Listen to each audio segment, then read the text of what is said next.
Hey guys, and welcome to a new video on Minimal Nerd. Today I have the Xiaomi Mi10T Pro 5G.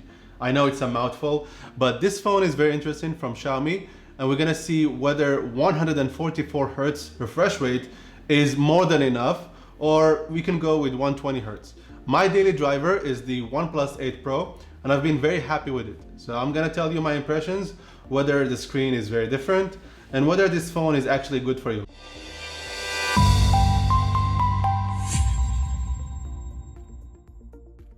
The Mi10T Pro uses the tried and tested Flagship Killer formula, giving you the performance of a top-of-the-line device at a fraction of the price.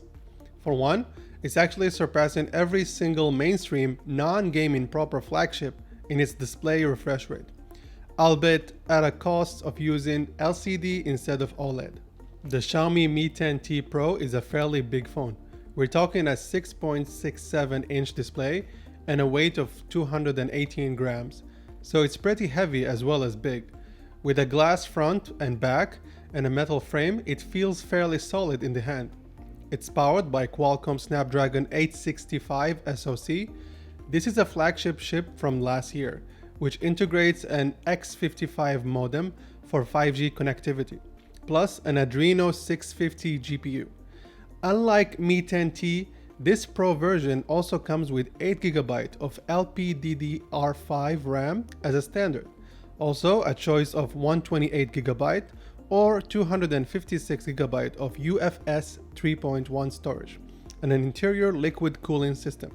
It also comes with a 5000 mAh battery, a benchmark in which the Pro reigns supreme is the PC Mark for Android Work 2.0 battery test, turning in 14 hours and 55 minutes. This is the highest score in that test. The 6.67-inch display on the Mi10T Pro is flat and in line with what OnePlus and Samsung have to offer in this price range. Just that it's an LCD display.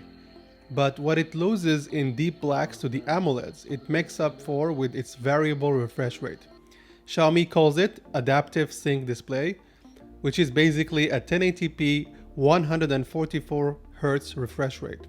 It's clear that Xiaomi is aiming this phone at gamers and to compete with phones like the Asus ROG Phone 3. The main 108 megapixel camera takes very good pictures in bright ambient light with high color accuracy and strong contrast. The 20 megapixel selfie camera also does a good job. It shoots crisp pictures that have a natural color reproduction. It can also record up to 8K 30fps video. For this price, I honestly don't have much to complain about. Because of its flagship specs, this phone won't perform any worse than any device with a Snapdragon 888, unless you're really pushing it with extreme gaming setups or benchmark runs. It's so fast for general day-to-day things, and I never experience any lag or unresponsiveness. Despite this phone having last year's flagship chipset, it's insanely fast no matter what you throw at it, and it hasn't gotten slower by one bit in my time with it. Performance truly is flagship level even in 2021. When it comes to gaming at high graphics and extreme frame rate settings, the Mi10T Pro shows a consistent performance, outputting frame rates close to 60 FPS throughout the whole gameplay test. For the games that support high frame rates, this smartphone could output an unwavering frame rate of nearly 144 FPS, which will match the 144 Hz display refresh rate, despite having intense graphics. If you pair this phone with an Xbox controller, for example, it can easily become your mobile gaming console. Although the Mi10T Pro is equipped with a very powerful SoC, it remains cool even under prolonged load. Usually when I use a Xiaomi phone, I'm quick to notice the amount of bloatware or pre-installed apps. I'm glad to say that it's not the case with this phone. The Xiaomi Mi10T Pro comes with MIUI 12, the latest ROM from Xiaomi, which is laid over Android 10. This is largely a graphical overhaul, but there are some layout and options that change too. For example, an app drawer isn't enabled by default, though you can switch one on if you like. 3-button navigation likewise is automatically enabled, though you can switch to gesture navigation via an option hidden in the menus.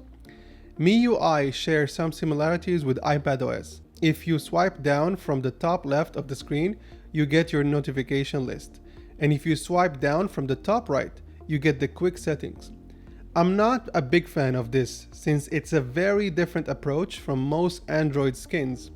I still prefer Oxygen OS from OnePlus for the consistency.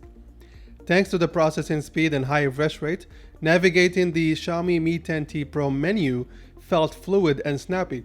The actual snapping animations of MIUI feel quicker than other custom UIs from other companies, for example, adding to this feeling of speed and responsiveness. So if you care about wireless charging, if you want a different camera system, if you're really looking for a different design, you're looking for a curved screen, then maybe the Xiaomi Mi10T Pro is not for you. But I do honestly recommend it for anybody that's looking for a new kind of like budget flagship phone. We got great specs here, Snapdragon 865. We got great, battery here. We got great RAM. So everything about this phone is kind of like flagship level with a budget price, which is very interesting because that's what got me interested in OnePlus in the first place. But that's kind of changing now. Okay, let's go back a little bit. This is my updated conclusion after long-term use. The Mi10T Pro is not perfect, but if your budget is around what it costs right now, it's very easy to recommend. At anywhere under 500 USD. The value proposition of this device is simply outstanding, and much more so than the Poco F2 Pro, for example.